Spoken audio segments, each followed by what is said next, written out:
if the society thinks that my boyfriend is not the Chad, I don't care about that because he's my Chad, right? Like, Okay, but I don't believe you because I wanted to highlight in a way a comment I saw that brought my attention. I thought he made like an interesting point. He said, um, like to what I was saying of if you want if what you look for in a man is like loyalty, then like you have to look for someone that is not like the alpha or like the Chad, right?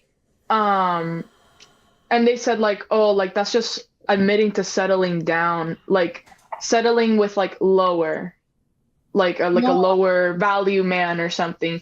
But no. here's the thing, like you find I think because they were trying to say I think like oh like she just admitted that she had to like settle down with like a lower male or something that's terrible. And it's like he's not a lower male to me.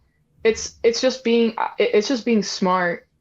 Like just because like I don't care if the society thinks that my boyfriend is not the Chad.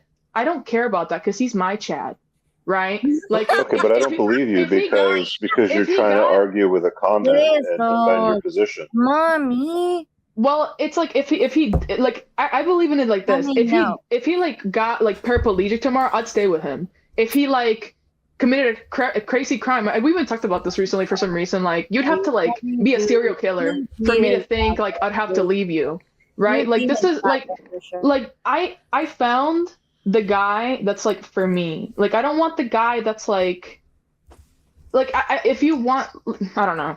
It's just like I Well, don't see it as settling as like here's the settling thing. with lower. Here's the thing, Camilla, because at this point you've satisfied your hypergamous nature. I hope that What is that? continues to be satisfied for the rest of your life. That you still hold that same position and that it never What changes. is Because that's what how is you feel hypergamous? right now. That's how you feel right now. I hope that you continue to feel that way 30, 50, 70 years down the road for them. Me too. But what is hypergamous?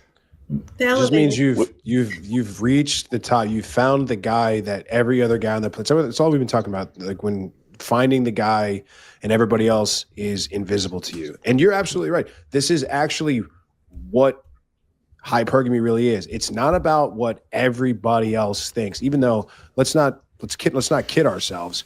We know based on preferences and who gets laid and who gets married and who gets women and who doesn't, what women like in men. So it's not this, it's whatever I think is Chad. But to your point, the only thing that matters in a woman's brain in terms of hypergamy is if she believes that's the best man she can get.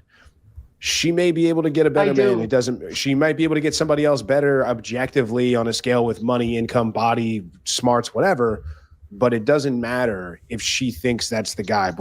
That's what Rich is saying is that the most important thing is that is maintained, and that's going to come from the guy that you're with continuing to do the work, continuing to level up, continuing to have ambition, increase his income, stay in good shape, continue to lead the relationship, everything we talked about the first time you came on. So it behooves him. So right now, if your boyfriend is watching this, he has to understand that he has exactly what billions of men on the planet want. He's got a girl that's crazy about him, doesn't look at any other guys and sees him as the best goddamn thing she can get. But it's incumbent on him and it behooves him. He has got to continue to improve always, and he cannot rest. He has to continue to always do the things that he's doing to get you, to keep you. All right, guys, I really hope that you enjoyed that clip. If you want to check out the full-length podcast episode, you can find that right over here. Also, make sure you visit my website over here where you'll find my supplements, the opportunity to book me privately one-on-one for coaching, and most importantly, my new School of Unplugging, which you'll find on the courses tab. Newer to the channel, hit subscribe.